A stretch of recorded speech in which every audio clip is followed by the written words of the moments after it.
Consul Vex Tar stood before the massive viewing screen in his office, watching the swirling colors of distant stars. His forearms moved nervously as he read the mining report for the third time. The numbers were incredible. The asteroid belt in the Forbidden Sol system contained more quantum crystals than any other known source in the galaxy. The door chimed, and his assistant entered. "Sir, the council meeting starts in 10 minutes. Vex Tar's mandibles clicked together in annoyance. "Tell them I'll be there shortly." He knew what the council would say. The same thing they always said when anyone mentioned the Sol system. "Don't go there. Don't even think about it. The humans sleep, and sleeping humans should stay that way." It was an old rule, older than most civilizations in the galaxy, but Vex Tar had studied the records. The humans had been silent for 500 years. Their ships hadn't been seen outside their system for centuries. Most likely, they were extinct. Even if they weren't, how dangerous could one small planet be against the entire Galactic Confederation? The mining report showed deposits worth more than his entire sector's yearly budget. With those crystals, he could fund expansion projects, upgrade his fleet, and maybe even challenge for a higher position in the Confederation. The opportunity was too good to ignore. The council chamber buzzed with conversation as representatives from dozens of species discussed trade routes and border disputes. Vex Tar took his seat and waited for the right moment. When the discussion turned to resource allocation, he stood. "Fellow councilors, I have a proposal that could solve our crystal shortage.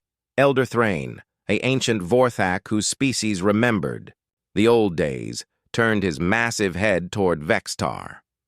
"Speak your proposal, Consul." The Sol system contains the largest quantum crystal deposits ever discovered. A small mining operation could... The chamber erupted. Voices rose in dozens of languages, all saying the same thing. Impossible. Forbidden. Dangerous. Elder Thrain's voice cut through the noise like a blade. "The Sol system is forbidden for good reason, young Consul. The humans may sleep, but they are not gone." "Respectfully, Elder, that's superstition," Vex Tar said, his voice steady despite the hostile stares around him. "The humans haven't been active for 5 centuries. If they still exist, they're clearly no threat to anyone." "You didn't see them at their peak," Elder Thrain said slowly. "You didn't watch their ships tear through battle fleets like they were made of paper. You didn't see entire star systems surrender rather than face human weapons." "That was 500 years ago," Vex Tar argued. "Technology has advanced. We have shields they never faced, weapons they never encountered. Even if some humans remain, what could one planet do against thousands of worlds?" The debate continued for hours. Some supported Vex Tar's proposal, mostly younger representatives who saw the potential profit. Others, particularly the elder species, firmly opposed any contact with the Sol system. The vote was close, but the elders' influence carried the day. The proposal was rejected. Vex Tar left the chamber angry but not defeated. Official channels had failed, but there were other ways to get things done. His personal mining fleet was large enough for the operation, and he had contacts who could provide additional ships without asking too many questions. Within a week, Vex Tar had assembled a fleet of 30 mining vessels and a dozen security ships. He chose crews from species that had no memory of human conflicts, young races that saw the prohibition as an old custom rather than a vital safety measure. "Sir, are you certain about this?" asked Captain Klethan, his security chief. The council was very clear about their position. "The council is overcautious," Vex Tar replied. "We're miners, not invaders. We'll take what we need from the asteroid belt and leave. If there are any humans left, they'll never even know we were there." The fleet departed quietly, using civilian shipping routes to avoid attention. The journey to Sol took 2 weeks, and with each passing day, Vex Tar grew more confident in his decision. The space around them remained empty and peaceful. No alien ships challenged their passage. No warnings came from hidden sensors. When they finally reached the Sol system, Vextar felt vindicated. The system looked dead. The third planet showed signs of an atmosphere and oceans, but no energy signatures, no radio transmissions, no space traffic. A few ancient satellites drifted in orbit, but they appeared inactive. "Take us to the asteroid belt," Vextar ordered. "Begin mining operations immediately." The fleet moved deeper into the system. The asteroids were rich beyond their wildest estimates. Some contained crystal formations so pure they seemed to glow with their own light. The miners set up their equipment and began extraction. For 3 days, everything went perfectly. Mining proceeded faster than expected, and the crystal quality exceeded all projections. Vextar began planning how to transport the massive haul back to Confederation space. On the 4th day, things changed. Captain Klethan contacted Vextar from the mining site on Ceres. "Sir, we're detecting some unusual activity." "What kind of activity?" "Those old satellites around the third planet. They're moving, not drifting, actively repositioning themselves. And we're picking up energy signatures from what we thought were dead space stations." Vextar frowned at his display screen. The readings showed minimal activity, nothing that suggested immediate danger. "Probably just automated systems responding to our presence. Ancient technology trying to function after centuries of neglect." "Should we investigate?" "No. Continue mining. If the activity increases, we'll reassess." But the activity did increase. Over the next day, more satellites came online. Derelict ships that had been floating dead in space for centuries suddenly showed power signatures. Deep space monitoring. Stations that hadn't transmitted in 500 years began sending coded signals toward the third planet. Most disturbing of all, seismic sensors detected movement deep beneath the surface of Earth itself. Something was stirring in the planet's core. Something big enough to register on instruments designed to monitor asteroid mining operations. "Sir," Klethan's voice was tense when he called again. "I think we should consider withdrawing. This doesn't feel like random system activation." Vextar studied the reports. The activity was clearly coordinated, but it remained minimal. No ships had launched from Earth. No weapons had powered up. No communications had been directed at his fleet. Whatever was happening, it seemed contained to the inner system. "We continue mining," he decided. "Double the shifts. I want our cargo holds filled within the week." As his fleet worked frantically to extract as many crystals as possible, Vextar told himself that the growing activity around Earth was nothing to worry about. The humans were gone, or at least harmless. The ancient warnings were just stories told by overcautious elders. Deep beneath Earth's surface, in chambers carved from solid rock and lined with crystalline technology, the first humans in 5 centuries opened their eyes. Hibernation pods that had maintained perfect stasis for longer than some galactic civilizations had existed began their revival sequences. The automated systems that had watched the galaxy for centuries sent their reports to the awakening minds. An unauthorized fleet was mining their asteroid belt. The ancient treaty that had kept the galaxy peaceful for 500 years had been broken. Dr. Sarah Chen was among the first to fully awaken. As the hibernation drugs cleared from her system, she reviewed the situation through her neural interface. The mining fleet was small, probably unauthorized. Most of the galaxy likely had no idea it was happening. But it was happening, and that changed everything. The universe had one rule: don't wake the humans. Someone had broken it. Dr. Sarah Chen felt the familiar sensation of gravity returning as the hibernation chamber completed its revival cycle. Her body ached in ways that reminded her of the old days before the Great Sleep. 500 years was a long time, even, with perfect stasis technology. She sat up slowly, her enhanced muscles responding better than purely biological ones would have after such a long period. The chamber around her was exactly as she remembered: white walls embedded with monitoring crystals, soft blue lighting, and the gentle hum of fusion reactors buried even deeper in Earth's core. "Status report," she said aloud, knowing the AI would respond immediately. "Good morning, Dr. Chen. Current date is March 15th, 2847, Terran Standard. You have been in hibernation for 523 years, 7 months and 12 days. Unauthorized alien presence detected in Sol system. Revival protocols initiated." Sarah stood and walked to the wall display. Her reflection showed the same face she'd had before: hibernation, though her eyes carried the weight of memories from humanity's last active period. The genetic and cybernetic enhancements her generation had received were designed to last millennia, not mere centuries. "Show me the intruders." The wall became transparent, displaying real-time feeds from the automated monitoring network. Dozens of alien ships moved through the asteroid belt, their hulls unfamiliar but their purpose clear. Mining vessels protected by military escorts. Species identification: mixed fleet. Hegemony Council vessels, some independent contractors. Approximately 42 ships total. Current mining rate suggests they plan to establish permanent operations. Sarah activated her neural interface, connecting directly to the global network that had watched and waited for centuries. Information flowed through her consciousness: population reports, technology assessments, political analyses of the galaxy that had grown around them while they slept. The news was both better and worse than the worst-case scenarios they'd planned. 4. Better because the galaxy had achieved unprecedented peace and stability.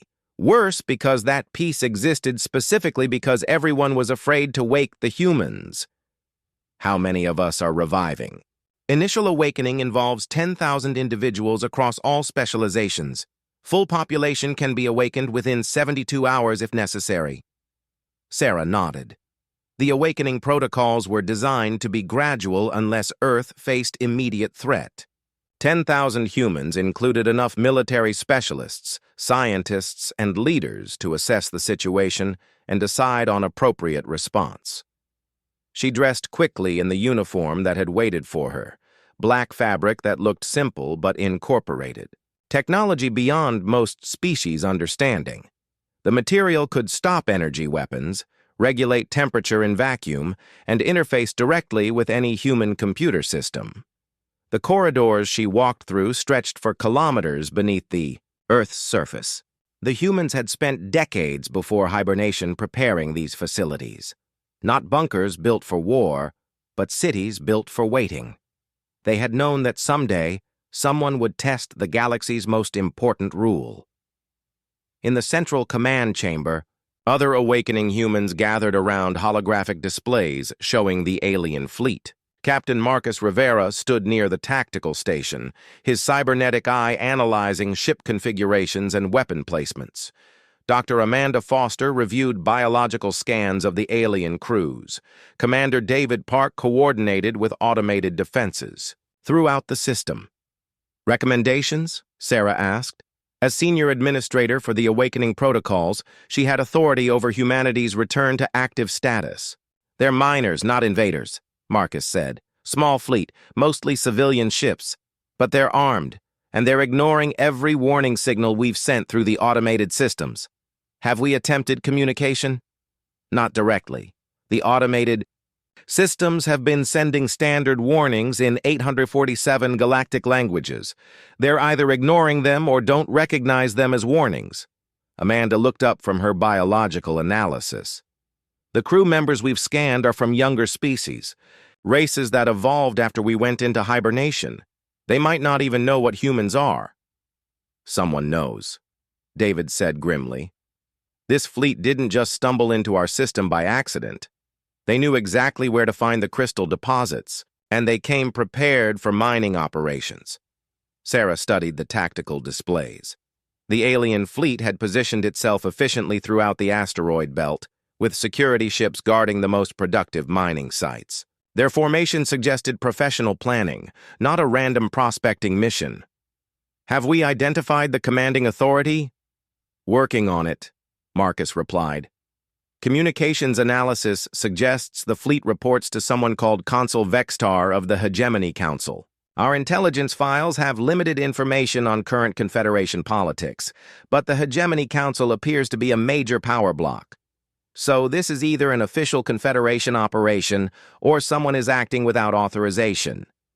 Given the secrecy of their arrival and the fact that they're operating in forbidden space, I'd guess unauthorized, Amanda said. Sarah considered their options. The simple solution would be to activate the defense systems and destroy the fleet. Humanity's automated weapons had been maintained and upgraded by AI systems throughout the hibernation period. The alien ships wouldn't stand a chance. But destroying them would send a signal to the entire galaxy that humans were awake and aggressive. It might trigger the exact kind of galactic war that hibernation had been designed to prevent. Options for non-lethal resolution? We could disable their ships and force them to leave, Marcus suggested. Demonstrate capability without causing casualties. Or we could capture some of them for interrogation, David added. Find out exactly who sent them and why. Both approaches risk revealing our active status, Sarah pointed out. Ma'am, our active status is already compromised, Marcus said. The automated systems have been powering up for days. Anyone with decent sensors can tell this system isn't as dead as it appeared. Sarah walked to the main display, watching the alien miners work. They moved efficiently, harvesting crystals that had taken millions of years to form. The crystals themselves weren't particularly valuable to humanity. Their technology had moved beyond such crude power sources centuries ago, but the principle mattered. How long until full awakening is complete? If we initiate full revival now, we'll have the entire population active within 3 days, David reported. And how long until those miners strip the asteroid belt? At their current rate, several months for significant extraction, Amanda calculated. Then we have time to handle this carefully. Sarah turned back to the tactical station. Marcus, prepare a stealth reconnaissance mission. I want detailed intelligence on these ships and their crews. Amanda, analyze their technology. Find weaknesses we can exploit if necessary. David, continue monitoring galactic communications. I want to know the moment anyone notices unusual activity in this system. And the mining operation? Let them continue for now, but prepare contingencies. If they escalate, or if this turns out to be the beginning of a larger incursion, we'll respond appropriately. As her team dispersed to their tasks, Sarah remained at the central display. 500 years of peace had been built on the galaxy's fear of awakening humanity. That fear had been justified. The humans of the pre-hibernation era had been formidable warriors, capable of devastating any opposition. But the humans awakening now were not the same as those who had gone to sleep. 5 centuries of planning and preparation had given them advantages their ancestors could never have imagined. They had studied every species in the galaxy, analyzed every technology, prepared for every possible scenario. The miners in the asteroid belt thought they were dealing with a dead system defended by ancient automated weapons. They had no idea. They had awakened something far more dangerous than their worst nightmares. Sarah opened a communication channel to the global network. This is Administrator Chen, to all awakening personnel. We are now at Condition Yellow. Unknown alien presence in system. Prepare for possible escalation to active protocols. Across the Earth, in chambers buried beneath every continent, 10,000 humans received the message. The first to wake in 5 centuries, they were humanity's best and brightest, selected for their ability to handle exactly this situation. The galaxy was about to remember why it had spent 500 years being very, very careful not to wake the humans. Captain Marcus Rivera moved through the maintenance tunnel of the stealth ship with practiced silence. The vessel was smaller than a civilian transport, but packed with more advanced technology than most species' flagships. Human engineering had always favored efficiency over size. Approaching the target mining platform, his pilot whispered through the comm system. No indication they've detected us. Marcus checked his equipment one final time. The reconnaissance mission was simple in theory. Get close to the alien fleet, observe their operations, and if possible, capture a few individuals for questioning. In practice, it would be the first direct contact between humans and aliens in over 500 years. Through the ship's sensors, he watched the mining platform attached to a large asteroid. The structure was impressive for civilian construction, multiple drilling sites, processing facilities, and storage areas all connected by enclosed walkways.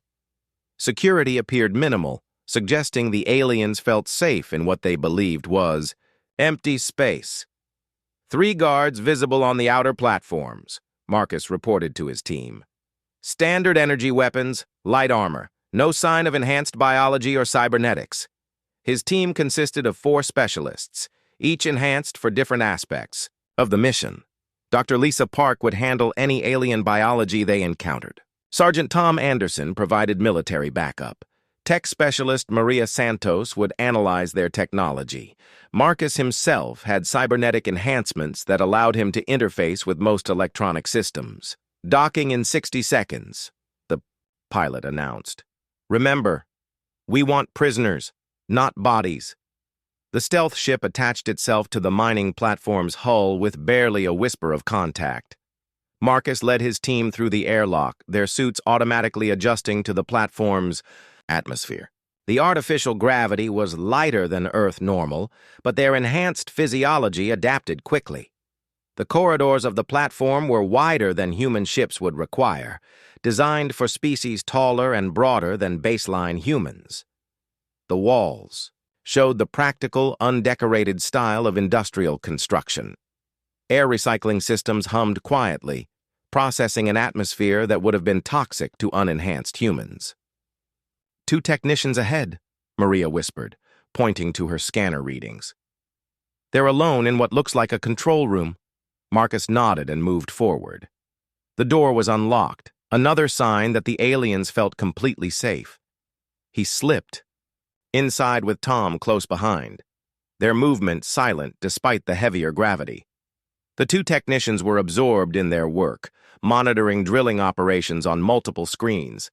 They appeared to be from different species, one tall and thin with 4 arms, the other shorter and more heavily built with thick, scaled skin. Marcus struck quickly, using a neural disruptor to render both aliens unconscious without permanent harm. Tom secured them while Maria began downloading data from their computer systems. Interesting, Maria muttered, as information flowed through her cybernetic interface.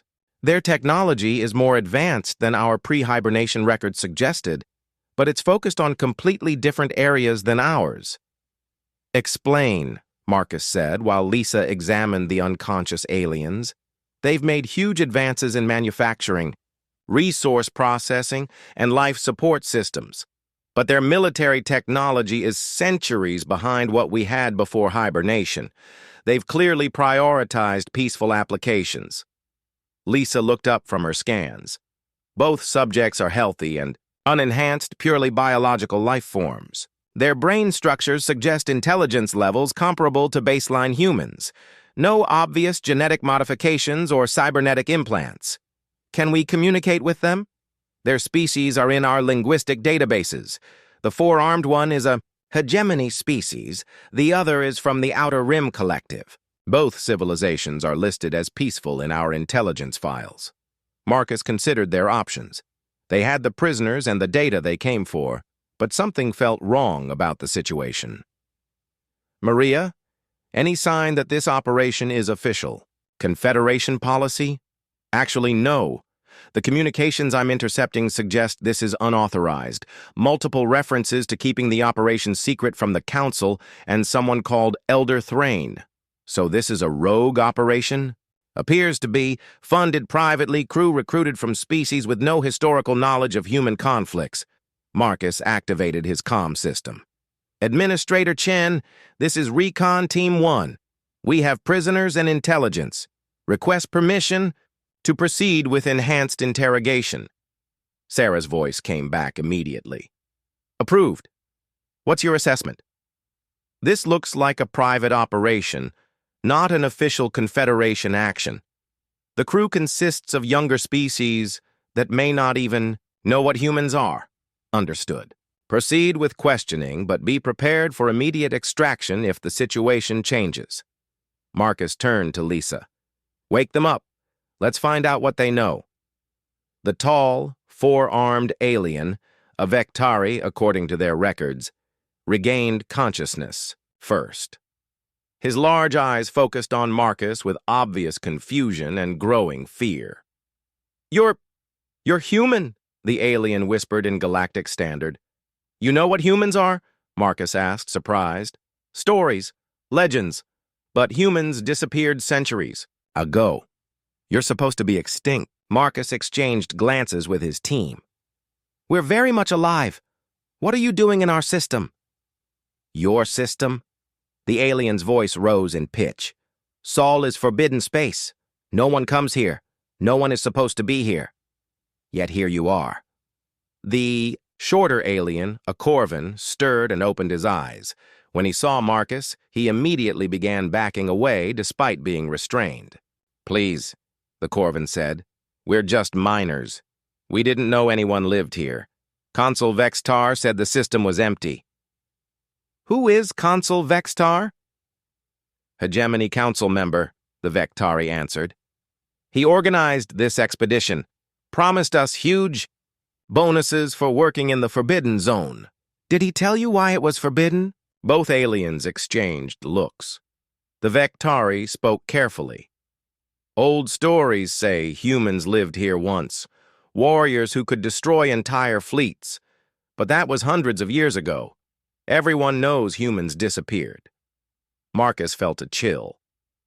What exactly do the stories say about humans? That they were... The Vectari searched for words. Unstoppable. Their technology was beyond anything the galaxy had ever seen. They could make stars go dark, planets disappear. When they went silent, the galaxy celebrated. 500 years of peace, because no one was foolish enough to wake the sleeping giants. And Consul Vextar thought we were extinct? He said the stories were exaggerated, that even if humans survived, they were just one planet against thousands of worlds. Marcus activated his comm again. Administrator Chen, you need to hear this. He relayed the conversation while the aliens listened, in growing horror. The galaxy had indeed spent 5 centuries in relative peace, specifically because everyone remembered humanity's military capabilities. The mining operation wasn't an act of war, it was the result of one individual's greed overriding centuries, of collective wisdom. This changes things, Sarah's voice came through the comm. If the galaxy believes we're extinct, our response needs to be carefully calculated. Recommendations? Continue the interrogation. Find out everything you can about current galactic politics and military capabilities. And Marcus, ask them what happens if other species discover humans are active again. Marcus turned back to the prisoners. If word gets out that humans are awake, what would the galaxy do?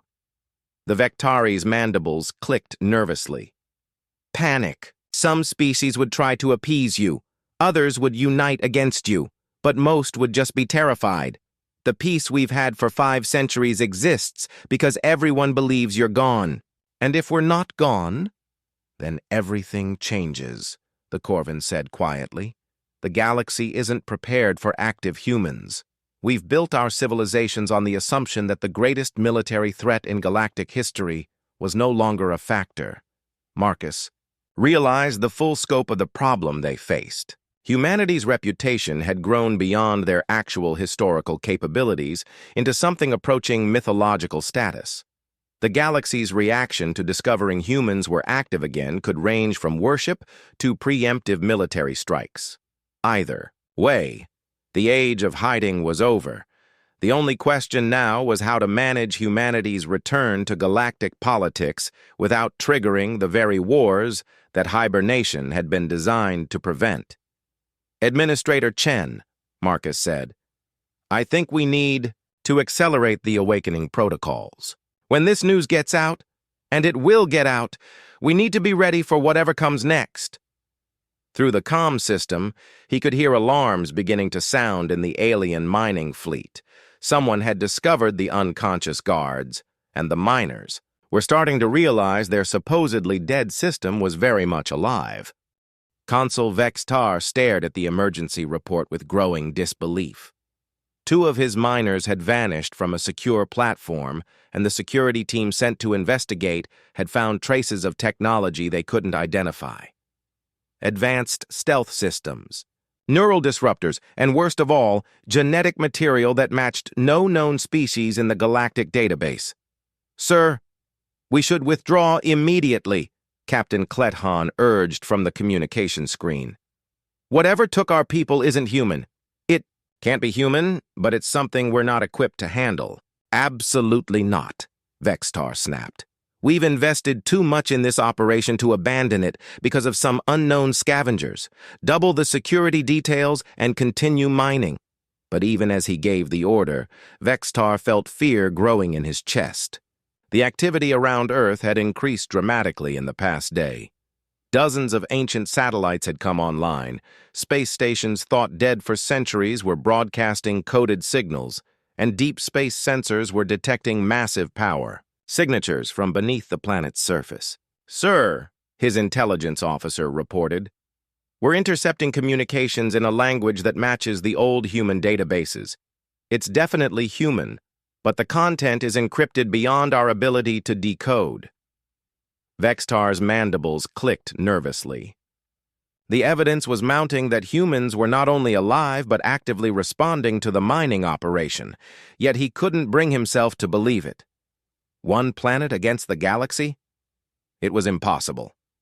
"Contact the Hegemony Council," he decided. "Request immediate military support. Tell them we've encountered unknown hostile forces and need a full battle fleet." "Sir, that will expose the entire operation. The Council will want to know why we're in Sol's system.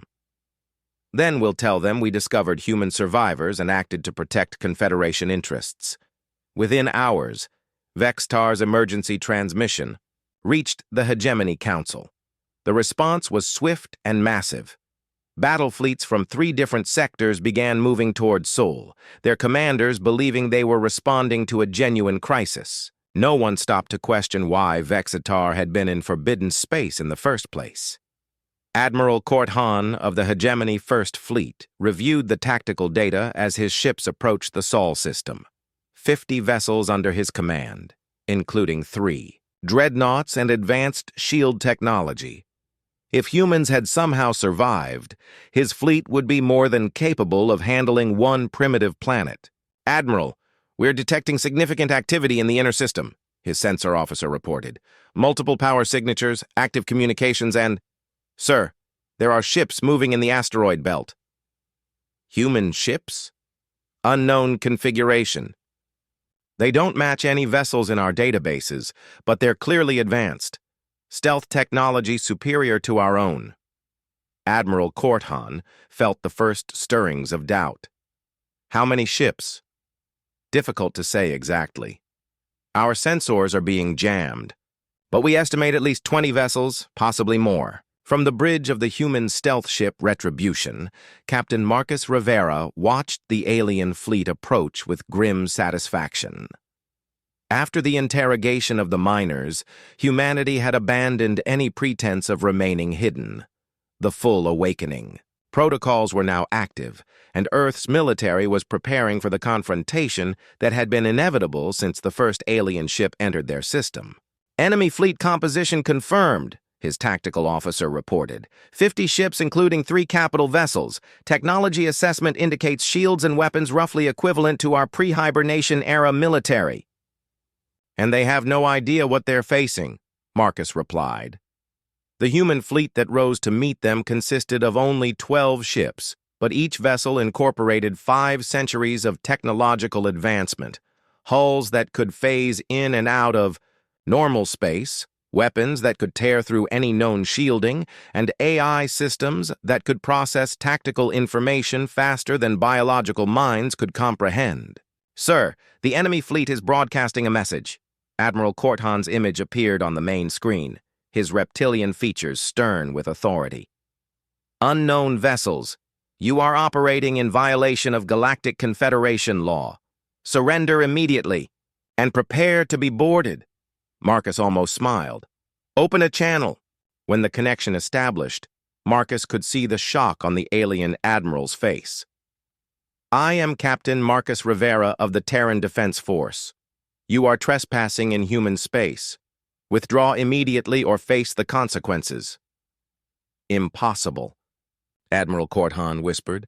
"Humans are extinct." "Clearly not.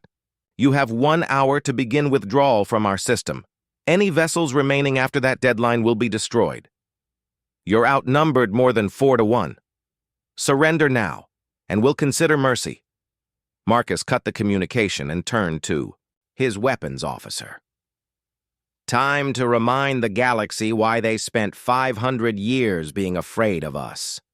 The battle began when Admiral Corthan, unable to believe that 12 ships could threaten his fleet, ordered a full attack. His vessels opened fire with everything they had: particle beams, quantum torpedoes, and fusion missiles that could level continents. None of it touched the human ships. The Terran vessels phased through the incoming weapons fire as if it didn't exist, their hulls shifting between dimensions to avoid damage. When they returned fire, the alien fleet discovered that their shields were completely useless against human weapons. The first alien dreadnought died in minutes, its hull torn apart by weapons that ignored conventional defense systems. The second lasted only slightly longer before a human ship appeared inside its shield perimeter and fired point-blank into its reactor core. Admiral Corthan watched his fleet being systematically destroyed with growing horror.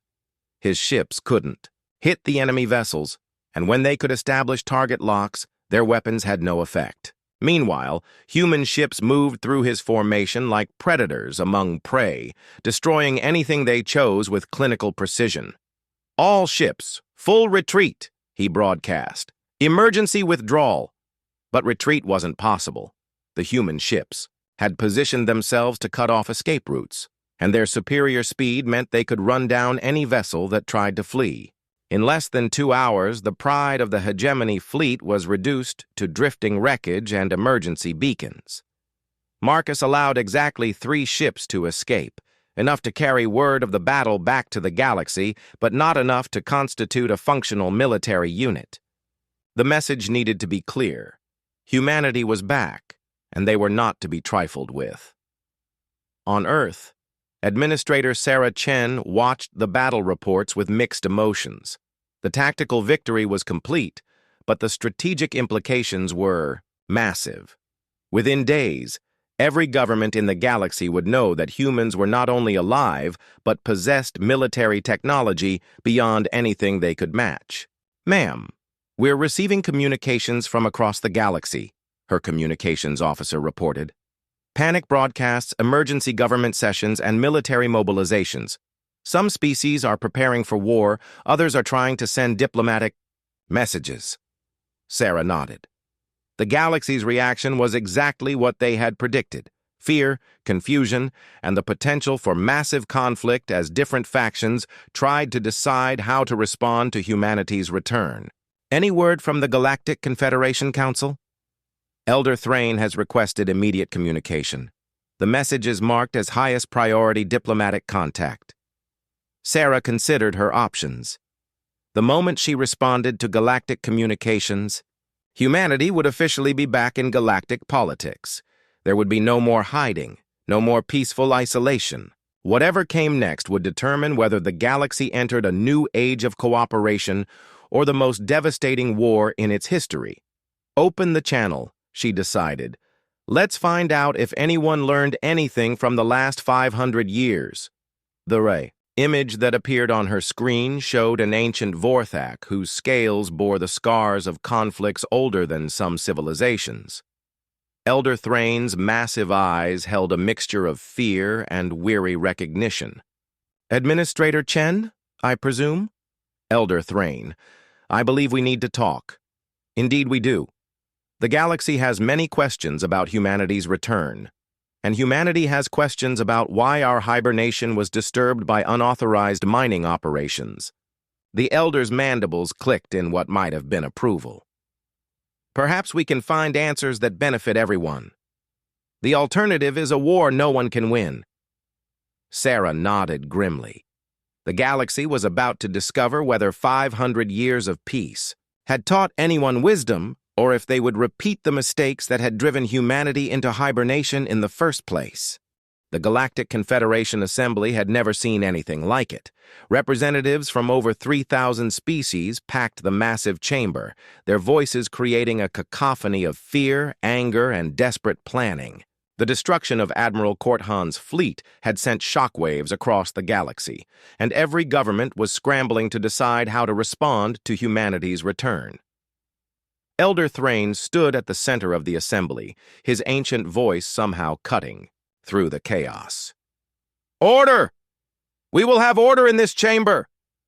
Slowly, the noise died down as representatives took their seats. The massive viewing screen showed the Sol system, where human ships now patrolled openly, their advanced hulls gleaming, with technology no other species possessed. "The situation is unprecedented," Elder Thrain continued. "For the first time in 5 centuries, humanity is active in galactic affairs. We must decide how to proceed." Ambassador Elena Vasquez materialized as a hologram at the center of the chamber. Her appearance caused a new wave of murmurs. Many of the younger species had never seen a human before, and her presence made the legends suddenly, terrifyingly real. "Honored representatives," Elena began, her voice calm and controlled, "I come before you not as a conqueror, but as someone seeking to prevent the very war my species went into hibernation to avoid." "You destroyed an entire fleet," shouted Representative Kexvar of the Outer Rim Coalition. "How is that preventing war?" "That fleet attacked us," Elena replied simply. "We defended ourselves. Would you have done differently?" Elder Thrain raised a massive claw for silence. "Ambassador Vasquez, the galaxy has many questions about humanity's intentions. Your species' military capabilities are concerning." Elena nodded. "We understand your concerns, but let me be clear about the situation. Consul Vextar violated the ancient treaty by entering our system without permission. His actions, not ours, broke the peace that has existed for 5 centuries. The chamber erupted again as representatives realized the implications. If humanity could claim they were acting defensively, it would be much harder to justify a coordinated response against them." "Where is Consul Vextar?" demanded Representative Thyron of the Core Worlds Alliance. "Being held in custody pending investigation," Elder Thrain replied grimly. "His unauthorized operation has put the entire galaxy at risk." Elena stepped forward. "Humanity has no desire to return to the conflicts of the past. We withdrew from galactic politics specifically to allow the peace and prosperity you've achieved. However, we cannot ignore attempts to exploit our territory or threaten our people." "What do you want?" asked Representative Zara of the Peaceful Worlds Collective, her voice barely above a whisper. "Coexistence," Elena said. "We propose a new treaty that recognizes humanity's return to active status while maintaining the stability the galaxy has enjoyed. In exchange for guaranteed sovereignty over our territory and representation in galactic governance, we offer something the galaxy has never had before." "Which is?" Elena smiled, and several representatives instinctively moved back in their seats. "Protection. During our hibernation, our monitoring systems detected threats beyond this galaxy's borders, entities that make our pre-hibernation military capabilities look primitive by comparison. The galaxy will need defenders eventually, and we have spent 5 centuries preparing for that eventuality." The chamber fell silent as the implications sank in. Elena continued, "We're not asking to rule the galaxy. We're offering to protect it, but protection requires trust, and trust requires that certain boundaries be respected." Elder Thrain studied the human ambassador carefully. "You speak of external threats. What kind of threats?" the kind that would unite every species in this chamber against a common enemy if they knew what was coming. We detected the first scout probes 3 decades ago. Full contact is inevitable within the next century. Representative Kexavar stood again. How do we know you're telling the truth? How do we know this isn't just another human manipulation? Elena's expression hardened. Because if we wanted to manipulate you, Representative, you would never know. It was happening. Our technology is 5 centuries beyond yours. If we wanted to conquer the galaxy, we would have done it already. Then why haven't you? Challenged Representative Thyron. Because conquest is temporary. Cooperation is permanent. We learned that lesson the hard way, which is why we chose hibernation over domination. Elena turned to address the entire assembly. The galaxy has 2 choices. We can work together to face the challenges ahead, or we can repeat the mistakes of the past. But understand this. Humanity will not go back into hibernation. We are here. We are active. And we will defend ourselves and our interests. The only question is whether we do it as allies or as something else entirely. Elder Thrain spoke into the silence that followed. The human ambassador speaks plainly. What are the specific terms of this proposed treaty? Elena activated a holographic display showing a detailed agreement. Human sovereignty over the Sol system and any colonies we establish. Representation on the Galactic Council proportional to our population. In exchange, we provide military protection against external threats and share certain non-military technologies that will benefit all species. Non-military technologies, Representative Zara asked. Medical advances, manufacturing, techniques, terraforming technology. Things that will improve life across the galaxy without upsetting the military balance. And if we refuse? Representative Kexavar demanded. Elena's smile returned, cold and calculating. Then you continue as you have for the past 5 centuries, except now you know that humanity is watching. And when the external threats arrive, you face them without our help. The debate continued for hours, but the outcome was inevitable. The galaxy had seen what human military technology could do to their best fleet. They had heard about threats from beyond their borders, and they remembered the stories of what had happened the last time anyone had tried to oppose humanity through force. The vote, when it finally came, was overwhelmingly in favor of the new treaty. Only a handful of species voted against it, mostly those who believed they could somehow match human military capabilities through unity and numbers. As the assembly dispersed, Elder Thrain approached Elena privately. I remember the last time. Humans were active in galactic politics. There was much destruction, much fear. The humans you knew then were young and aggressive, Elena replied. We have had 5 centuries to grow wiser. The galaxy has benefited from that wisdom through peace and prosperity. Now that peace faces new challenges and wisdom requires adaptation. And if these external threats you speak of prove to be as dangerous as you claim, Elena's expression grew serious. Then the galaxy will discover why we spent 5 centuries preparing instead of sleeping. The entities approaching this galaxy have destroyed civilizations far more advanced than anything you've encountered. When they arrive, you'll be grateful that someone remembered how to fight. On Earth, Administrator Sarah Chen watched the treaty signing through the global network.